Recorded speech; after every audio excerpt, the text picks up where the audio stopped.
And so I spent the last 7 years. I didn't expect this. When I started interviewing people, I thought I was just going to get some advice. But it led me on this wild journey to explore all these different perspectives, really at the intersection of burnout, high performance, fulfillment, well-being, neuroscience, and it even led me to explore worlds beyond the scientific. I did Kriya Yoga, mindfulness, um, uh, nature connection, and really got into actually holistic healing, which included looking at different ancient wisdoms and indigenous healing practices. And the thing that I found with the way my brain works is that they all fit in this incredible way. But what they're trying to point us toward is this way of understanding that life isn't about this and this, going from one extreme to another. It's about finding this alignment that integrates often these extremes that are really, really taxing. And so that led me to completely shift my background or my career in tech um, to go into working as an executive coach, an inspirational speaker, and an author um, in mindfulness, nature connection, holistic healing, well-being, and fulfillment. But the main thing I want to draw your attention to is that I'm all about one thing, creating well-being and fulfillment that actually lasts. That isn't something you just go to the store and stock up in like say a closet, but that you actually experience on an ongoing basis that's releasing inside you throughout your day, whether you're going through a toxic meeting, whether you're sitting on the beach of your dreams, or whether you're crossing some finish line. Now, my assumptions are with all the people I work with is that you've tried to get more done quicker. You've tried to manage your time better and become grittier.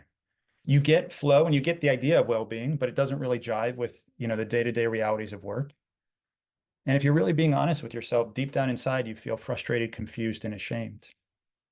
And so my promise when I work with people, and my promise to you, is that I won't ask you to get more done in less time. If that truly worked, if it really was just about having more time in our schedule, then all the people who were filthy rich, who were, at the top of the corporate chain, so to speak, who had control over their day, would have endless amounts of time.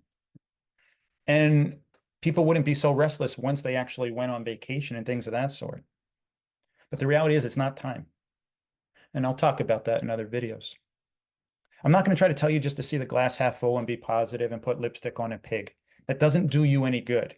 There are times and places for, shifting our perspective and understanding what it means to move out of the limbic brain into the neocortex and other parts of our brain that have evolved to help us see things from a more creative place.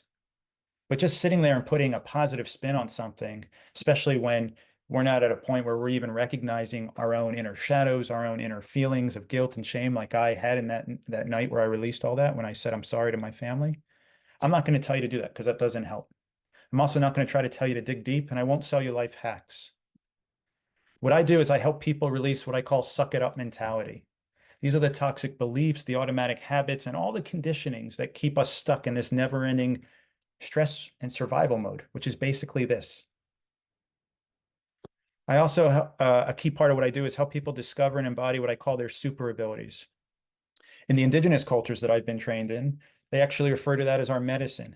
You have a unique way of going through your day, of working.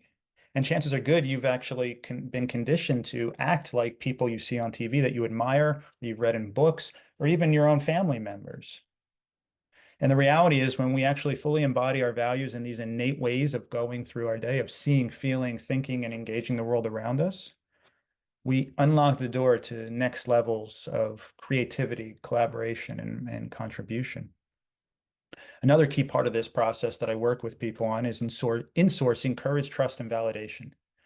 So we, for the most part, are like this. And we're going around trying to orchestrate our lives, or if we're a manager, trying to make our team's lives better, or we're trying to get buy-in organizationally to help shift this tsunami of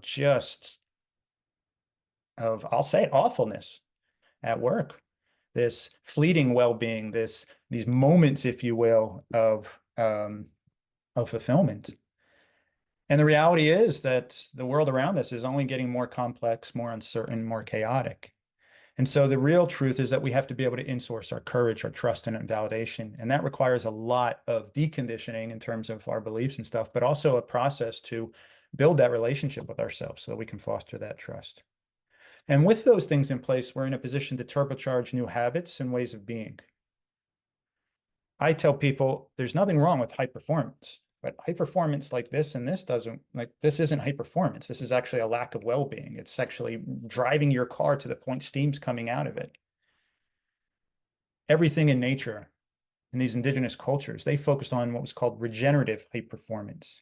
So how to maximize vitality, ease, and flow and connection throughout the day. So you don't have to choose between productivity and well-being. So that's a bit about me. That's a bit about my story. And that's a high level of what I do.